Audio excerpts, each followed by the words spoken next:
This map is not as it seems. The map may look happy and colorful on the outside, but dig deeper and it gets quite creepy. And something tall follows you.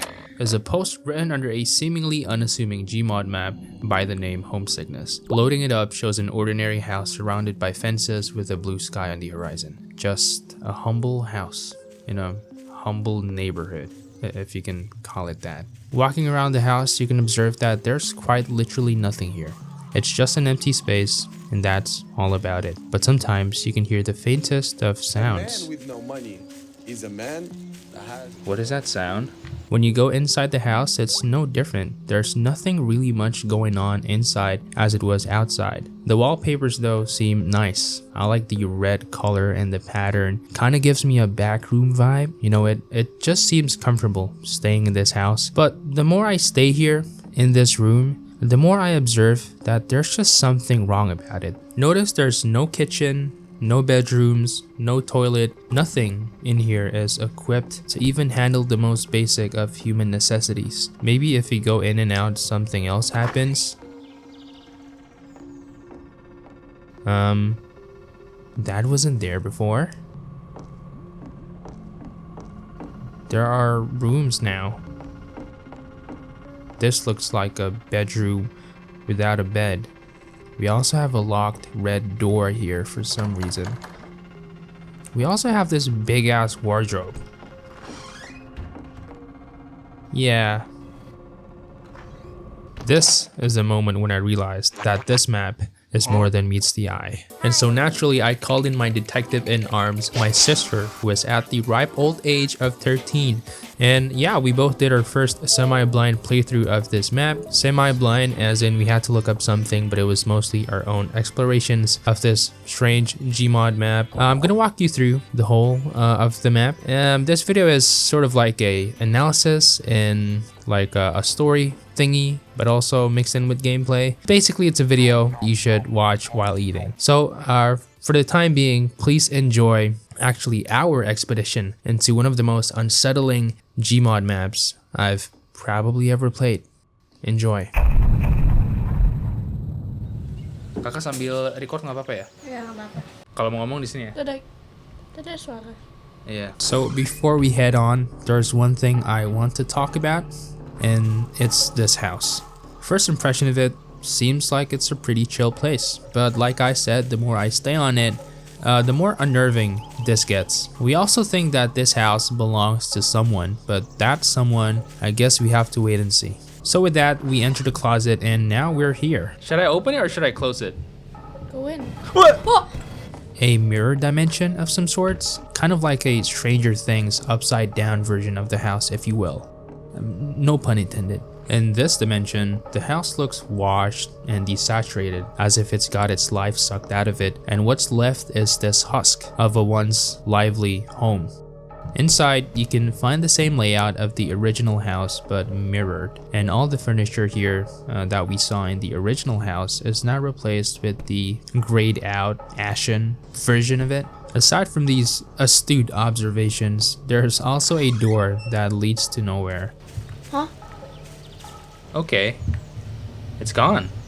So me and my sis had to reset the game. When we're back, we spotted this blue sky peering through the windows. And if I remember correctly, this was the place we started our journey from. That cozy liminal neighborhood, I would say. So hints taken, we checked out to see what's outside.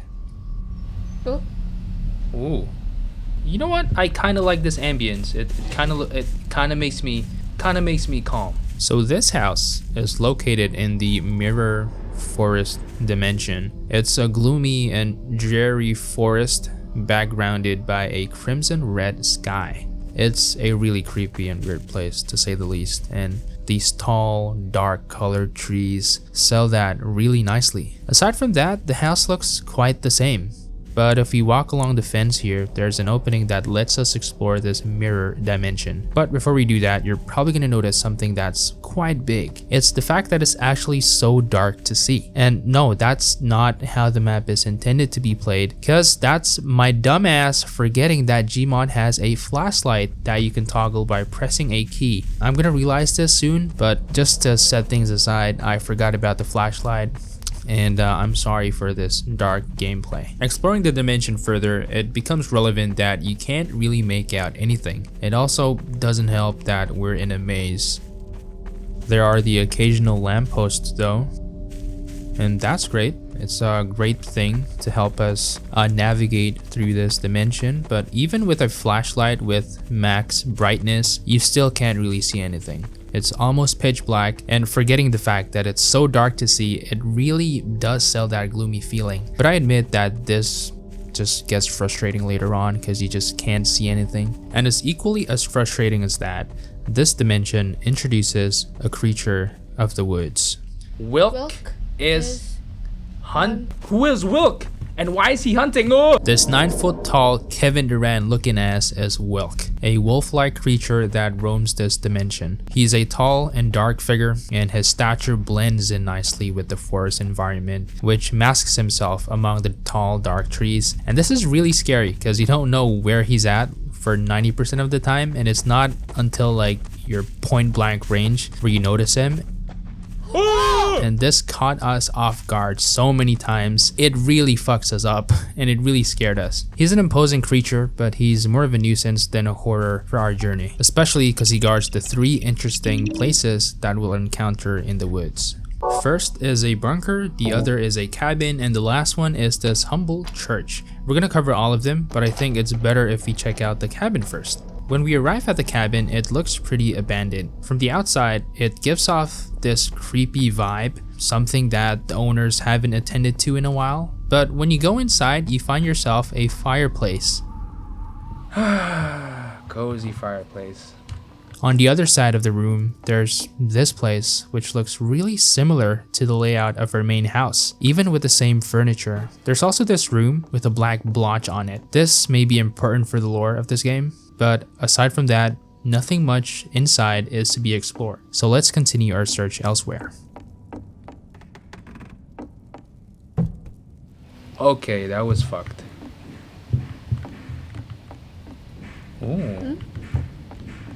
Oh my god, is this a maze again? That's pretty neat. So I spent an awful amount of time here because I didn't know I had my flashlight on me, but overall this part of the map is really imposing. It's another maze, but what makes it more tense is the fact that me and my sis started to see evidence that someone else is here. If you listen closely, you can actually hear footsteps approaching. We haven't gone here, I think.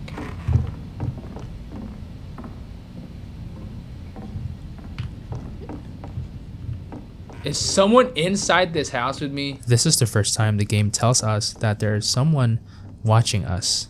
Not Wilk, but something else. It doesn't help that this place feels like a trap with these repeating hallways and rooms. It makes me think that there's someone out there who purposely put us through this. Whoever that is, we don't know yet.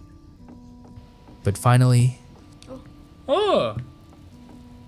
So funny thing, because we forgot that we had a flashlight, this part looks completely pitch black and unplayable. The only way we navigated through this area was by spawning headlamps on the floor. But fortunately, I realized that there's no way this game was intended to be played this way, so... No way. No way! Hey! There's a door here. Yeah, I don't like this. I don't like this. We're on the basement, okay. Oh, outside. Huh. We are now outside the house. When we go back inside, and if you go to that room I talked about, it's now replaced with a graffiti of Wilk. I guess this is Wilk. Rest in peace. I don't know where you are, but I hate that. Let me change this gun to something else. Was someone here? Maybe, perhaps. Now that we're out, let's explore the other areas, shall we? Oh! Hell no, that was Wilk. How about this bunker? Now that I got my flashlight on, I can see a bit clearer now. There's an exit sign right here, and there's these 2 chairs, the ones from the house perhaps. There's also an opening here, which leads us to another maze. I don't like where this is going though. Left or right? Left. Let's go left then.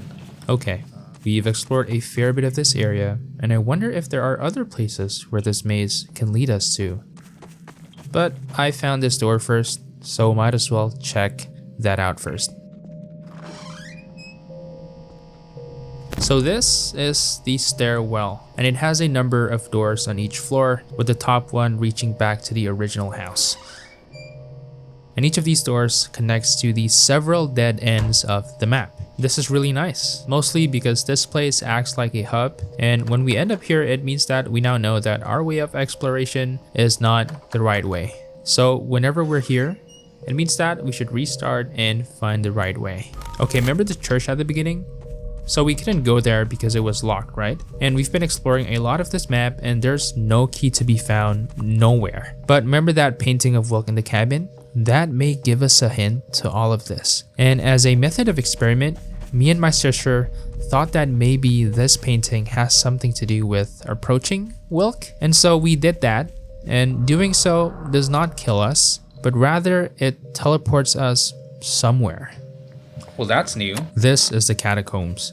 It's a place full of coffins and a bleak atmosphere surrounding it, and it's one of the areas that's connected to the maze we talked about in the bunker earlier. Traversing the area a little bit, we can see more interesting things found in this place, like this vibrant environment that we couldn't go through, but it's nice to look at. Please let me go in there. There's also a ladder here, which brings us to the church.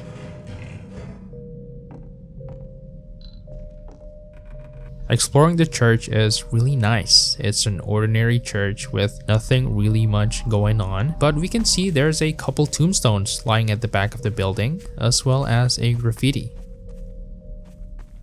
I don't know what that says. A comment from the forums pointed out that this is Polish and it translates to "Angels, leave us alone." The phrase itself is open to interpretation. It can mean as a simple phrase to just scare us in this map, or it can also be a thematic reference to old Polish literature. I can't specifically say for sure what it means and what it implies to our gameplay in that sense, but one thing's for sure, we now know that this dimension is definitely located in Poland. So our next goal right now is probably to explore that tunnel maze, since we now know that there are a lot of areas connected to it, and maybe there's more. This looks like the bunker area, but there are some subtle differences to it. First, we have a couple graffitis to note. One is this dog, which is from a childhood Polish cartoon from the year 1970, and the other is this camera and eye. You can also spot the furniture here, the same furniture that we encountered throughout our run. That is probably the ones back in the original house. This looks like the Five Nights at Freddy's FNAF 4 room. But let's just go out and explore, shall we? Huh? Ah. Wow. This seems like a breath of fresh air. Now, this is the barn area. It's one of the more laid-back places of the map. And of course, in this one, you have the barn itself, this red barn, and some silos. And of course, we have the ominous door standing across the field of sunflowers. It kind of looks really nostalgic in a way. And it kind of reminds me of those eye exams, like when you get those prescription glasses. It's really representative of that type of vibe. The bright colors and the blue sky, it further adds to that calming and nostalgic nature, which I enjoy a lot. It's a great break from all the terror that we've been through, so let's just explore this place a little bit, shall we? Guess let's just go in.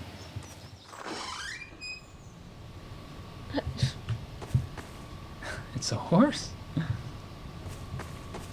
Hey, horsey. When we go out this ominous door, we enter a neighborhood with houses, and it seems like there's one house that's alive.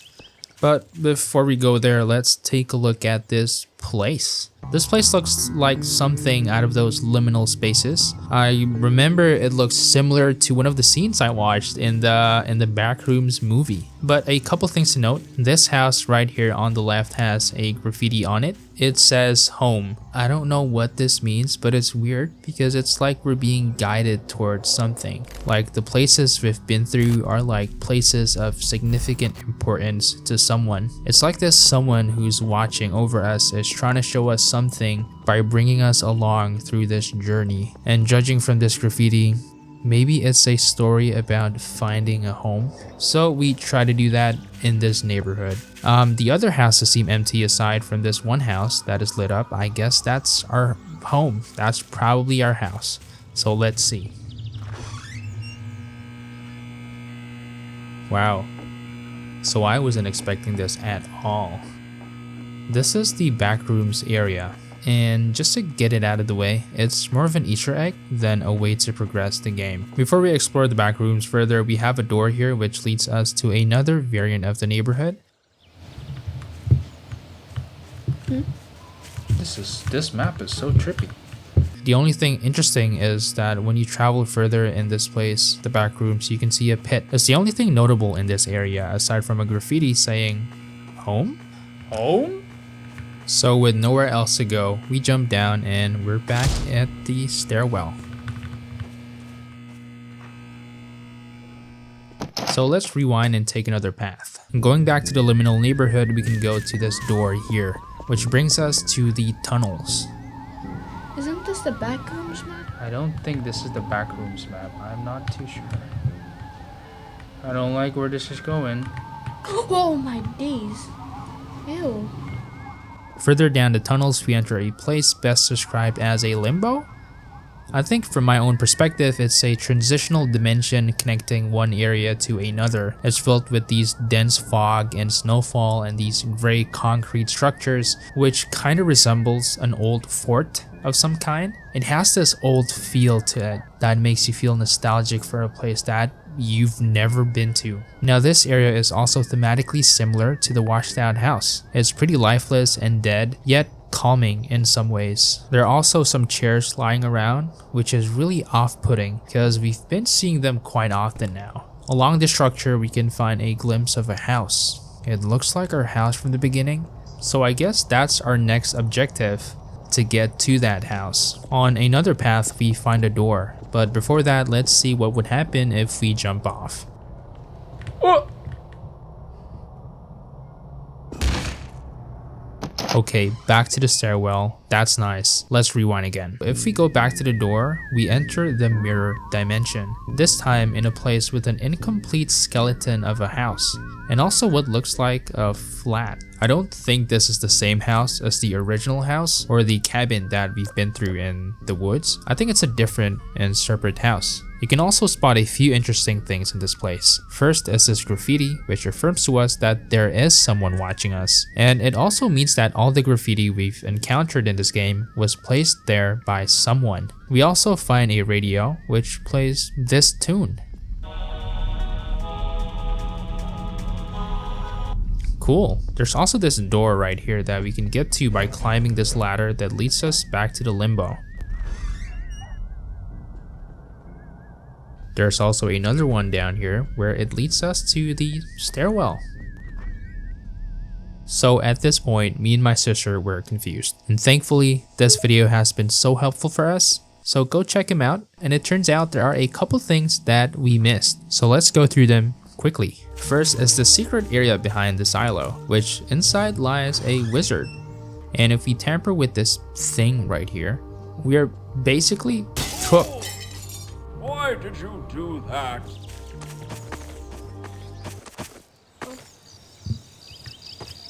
Oh. Ew. What is that?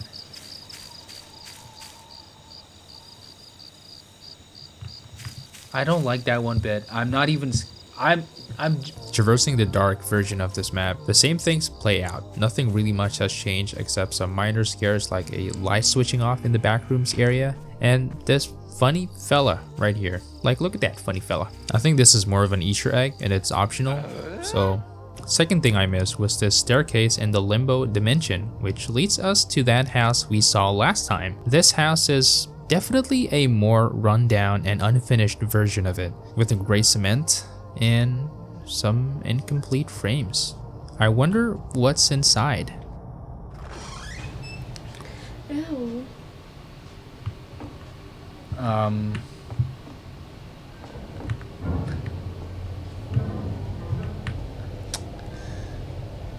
don't like that.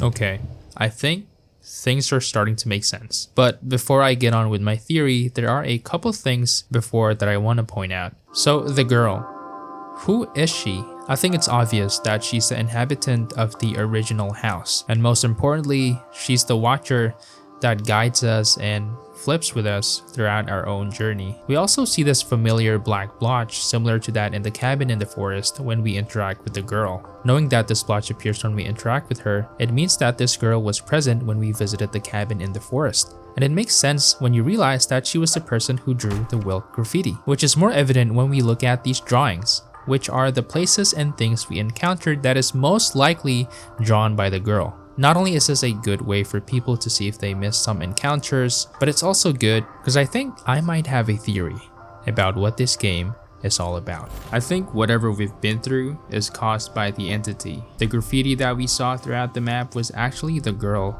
guiding us through the various scenarios and imaginations in her head. Things that she wanted to show us. Memories that she wanted us to see. But why is she showing us these specific memories? Like, what's the point of all of this? Well, to figure that out, let's take a look at the most important memory of all. This is technically her house, but it's also not her house. Like all memories, it's incomplete, and that's why some details are a bit dreamy and confusing. I mean, if you look at it, it's a soul house in the middle of nowhere with empty rooms and an unlivable space. Viewing this from the perspective of a memory does make sense why the house looks like this, and it can also explain why the house looks more vibrant than the other places that we've explored. It is because you often see your best childhood memories with rose-tinted glasses, the barn, the liminal neighborhood. There was nothing creepy about that at all because it's a fond memory that the girl has. It's a great memory from the girl's childhood, and it looks unrealistic, vibrant, and stylized because it is a place recollected from the girl's memory that is so biased because it's just so good. These are the places the girl shows us because she wants us to know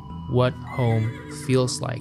But what about the more creepier ones, like the mirror dimension and the desaturated house? Well, the mirror dimension is, I think, the girl's transition to adulthood, where memories of her home start to fade away and she has to navigate the darkness and complexity of the real world. Before we enter the mirror dimension, we enter a long, dark wardrobe, which could be a metaphor for the passage of time. On the other side of the wardrobe is a desaturated version of her original house, which basically affirms the fact that because time passed, memories of her original house started to fade away, which represents in this ashen look of the house. We then transition to the forest. The forest here represents the girl being lost. Wilk is the name of the woods monster, but it's also Polish for wolf. It's an allegory that there's always someone out there that wants to get you. It is also plausible that since she's just a kid, that it may just be her toying with us, but thematically, what all of this is trying to tell us is that it represents the girl's journey. Now with the distant echoes of her past home, all she wants to do now is to find her way back home. As her journey goes, we see glimpses of her home. Everywhere we go, we are always reminded of her childhood. The Polish dog, the horse in the barn, the furniture, and the chairs. These are good memories from the girl's childhood that she always visualizes on her journey to give her hope. But as these little glimpses of hope shine through, so does her greatest fears. The tunnels and the monster inside the tunnel with a stop sign as a face could signal the girl's fear of passing cars in a tunnel. The tall robed figure can also be an interpretation of the fear of the dark. It can also be Wilk, as their statures are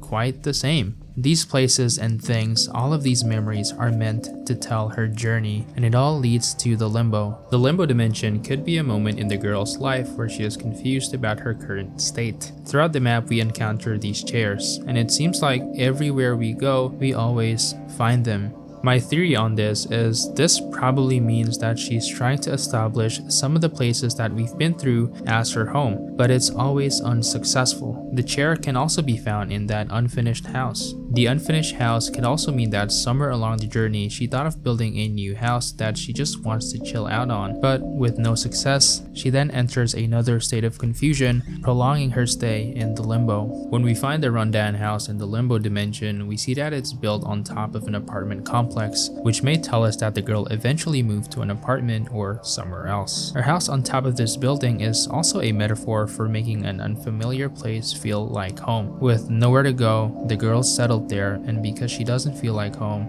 her imaginations filled in the gaps to make this place feel as close as possible to what her original home felt like. Inside this complex, we see interiors matching the one from her childhood home, but then transition to its real state when we interacted with the girl. This signifies the girl's cathartic realization that no matter how much she tries to make a place her home, it will never be just like home. It'll be just like a hollow and incomplete version of it. Moving forward, we see a graffiti of a lighthouse and a red door with the words, "Find me." Clearly now, this is the girl speaking directly to us in the present moment, which tells us that the scenarios we've been through are just the girl's recollection of it. We were walking through these scenarios as if we were guided through her past. The graffiti and the footsteps in the cabin, that's her being there with us, guiding us. And now that we're in the present, I guess we're gonna see what comes next of her story. So I guess we gotta find her, and what me and my sister did was we backtracked to the woods and went back to the mirror house and then back here.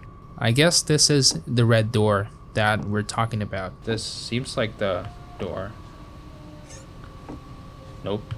When we enter the red door, we see a lighthouse in this really weird, dreamy place. Now, a lighthouse is very specific. It's a symbol of hope and help. It can mean that the girl is still stuck in this hellish journey, but is actively hoping and searching for a place she can call home. But when we enter the lighthouse, we have a message to read.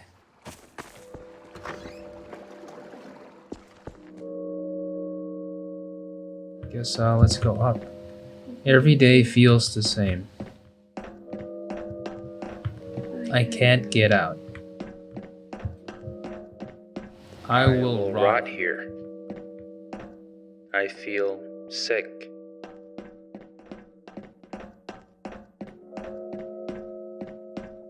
I feel sick. You have to keep trying. One step at a time. And one day you will be okay. This is the final message of the girl, and is the evidence for what is happening in this map. This map is about a girl who lost her home, and she's walking us through her journey of finding that feeling of protection and solace back. It's a story about someone who's homesick and is failing at finding the feeling of home at every step of her journey. She's broken and disheartened, but even with feeling that, she always had hope. As we enter the final door, we are in the credits. Wow, so I guess that's the map. It's pretty scary, and I like how it's clearly inspired by myhousewad. Me and my sister really enjoyed this map, and I'm glad we played it. Now, there's a few things that I did not mention on my theory, which is the fact that the girl, like, we don't know who she really is. She's probably not a child per se. Could be like a projection of the storyteller, or like a ghost, like a digital ghost. Who knows? Let me know in the comments below. But it's not a full-blown ARG, but it's definitely unique, and that's all that matters.